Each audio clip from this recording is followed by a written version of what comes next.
The Philippines can only be united when the people will realize that we have a country of our own, stand on our own, and be patriotic and loyal to our own.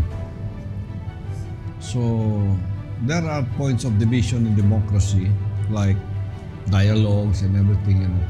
But what is inviolable is our love for country. When it comes for love of our country and sovereignty, we should all be one. There should be no division because we are all Filipinos.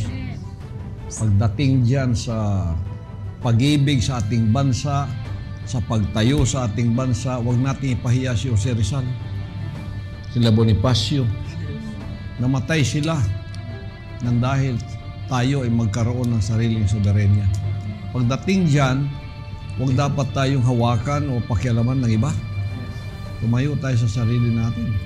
Matapos mahalin ang bansa. Kung ano yung kabubuti ng bansa, mag-contribute tayo. Hindi yung nakaw dito, nakaw doon, kuha dito, kuha dito. Let us contribute to what we can do.